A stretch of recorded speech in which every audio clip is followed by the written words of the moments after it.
Hey family, it's another installation of MsEllePresents. Miss Elle here.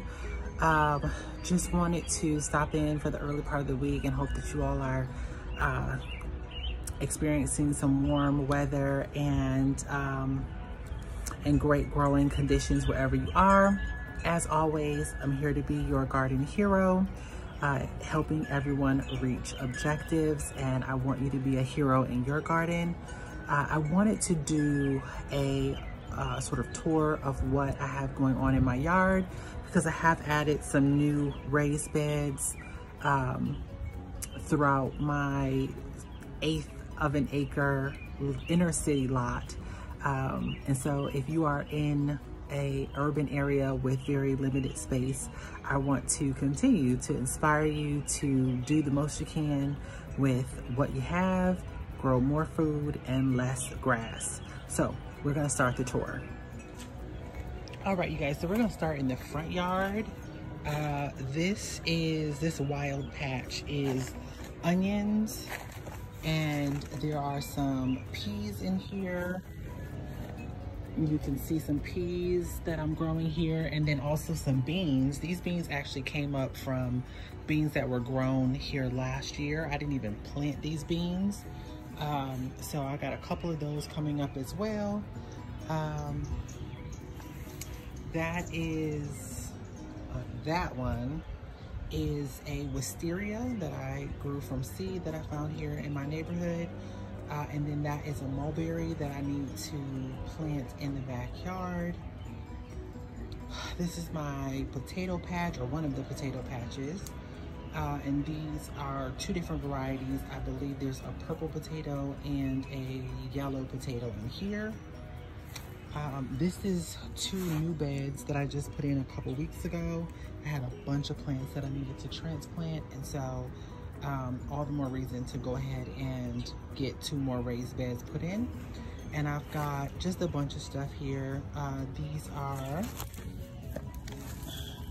eggplant in this first row, ground cherries, tomatoes, that's a pomegranate in the middle, and then another type of tomato over there. We have a few types of tomatoes over here as well. Let's see, yeah, these are 3 different types of tomatoes, and then another pomegranate there in the middle. And then this is just some mixed flower seeds that I had left over, so I threw those in the ground as well. This is one of my established flower beds. Got a little ladybug hanging out with us today. And then this is all in my front yard. I'm so excited. My morning glories are coming up nicely. I'll be excited when those start to put out some flowers. Blueberries, the comfrey, which is always just all over the place. More peonies, clematis, my rose bushes in the front. These are Easter lilies. If you follow me on Instagram, you've probably seen those as they've been coming along. There was also some dahlias over there. Let me go back over here. And then that is a sunflower that came up from some of the sunflowers that were in that space last year. We've got some more peas here and some volunteer tomatoes. And we've definitely got peas on the vine. Here's another volunteer sunflower. And we'll just go into the back. And so this is what it looks like going into the backyard. The bird feeders. We've got more peas over here. Now all of these beds, everything you see back here is new this year. These beds along the fence I put in back in February. And these beds I put in February, and I did not amend the soil when I put it in. I didn't add any rabbit manure to it, so I've been top dressing with rabbit manure every time I have some coming from the rabbit pen. And just kind of doing the same thing with these ones. Although the ones that are attached to the arbors actually were amended at the beginning, which is why the growth in those is so much better than the growth from the ones along the fence. This is a type of mustard green. We've got more snap peas here. More snap peas on this side. I think I need to just come out here and harvest some snap peas and do a stir fry. I've got some more mustard greens. There's a tiny little marigold down there. And then these are collards, I believe. Poking out the sides there. There's some lettuce, which I'm not particularly a fan of lettuce myself, but I had the seed and I grew it out. And so we have lettuce.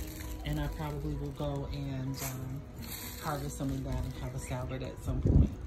We've got more potatoes back here. Starting over there, I think those are the white potatoes. These are purple potatoes, and then these are red potatoes. And I'm pretty sure that I'm correct. If I look down here at the bottom, it may not show up on camera, but these have a slight red tint to them. I'm sure you can see that those have a purple tint to those. And then those ones off in the distance have no tint or no color, they're just green, which is what leads me to believe that those are the white potatoes. I've got little birds everywhere, I love it. This is some spinach that has been just chugging along. Some chard over there, more peas. Can y'all tell I love peas? I love to just come out here and these pea pods, that's a little bit too big to eat, but this one here, just come out and eat that right off the plant. It's absolutely delicious. They taste better in the morning, I'll be honest with you. First thing in the morning, they're super sweet. Something about having gone through the heat of the daylight. Not that they're not sweet or that they have any kind of bitterness, it's just not as sweet as they are in the morning. But anyway, we have some purple cabbage. Not cabbage, this is purple kale. I actually harvested some of this the other day. It's absolutely delicious. And then I bought new grapevines. This one has a few little vines popping up off of it. That's a weed. And then there's another one that's down at that end of the yard. However, that one doesn't have any green on it. So I'm not sure if it's just establishing itself at the root level or if it's just not gonna make it. Here are the pomegranates, and you can see I've got a lot of beautiful pomegranate flowers. And I have 2 pomegranate bushes. So last year, I think I got maybe 4 pomegranates out of both of these pomegranate bushes. And this year I'm hoping that that will, you know, I get 400% more. So hopefully I'll have about 16 pomegranates, if not more. And you can see that that one is already starting to swell. So it looks good that I may actually get quite a few more pomegranates this year. This is my little herb garden, my potted herb garden with my fairies that live here, and my little butterflies.